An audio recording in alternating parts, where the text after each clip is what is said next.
Sir, screen पे दिख रहा ये चेहरा, क्या आपको याद कुछ आ रहा है? चलो अब नहीं आ रहा होगा, लेकिन अब देखो, अब कुछ याद आ रहा है। सर, सोशल मीडिया पे जब भी पवन सिंह जी के शादी के बारे में बात होता है तो ये नाम हमेशा सबसे आगे आता है। दरअसल जिस शख्स को आप अभी स्क्रीन पे देख पा रहे हैं, इनका नाम है रीना रानी।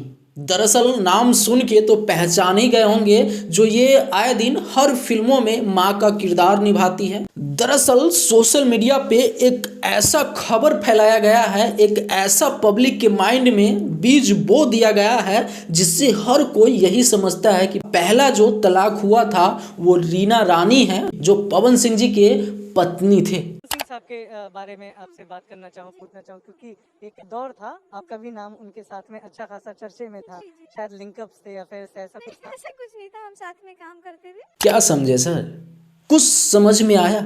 सर, इनका कहना है कि उस समय हम दोनों का जोड़ी अच्छा था, फिर लोगों को माइंड सेट हो गया कि भाई ये दोनों में जरूर कुछ गलत होगा, और लोग इसको एक गलत वे में सोचते गया।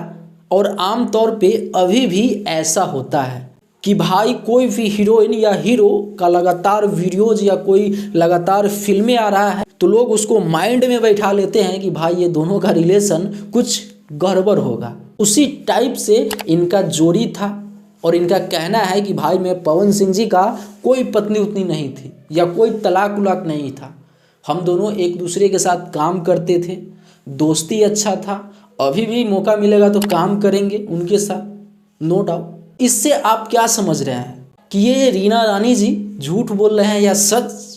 आपके मनों में कुछ सवाल चल रहा है तो नीचे कमेंट बॉक्स में जाके एक प्यारा सा कमेंट जरूर कीजिएगा। बाकी फिर मिलते हैं हम कोई नए अपडेट के साथ। तब तक के लिए आप हमारे चैनल पे नए हैं तो चैनल को सब्सक्राइब कर लीजिए। मैं सोनू, आप सभी को नमस्कार।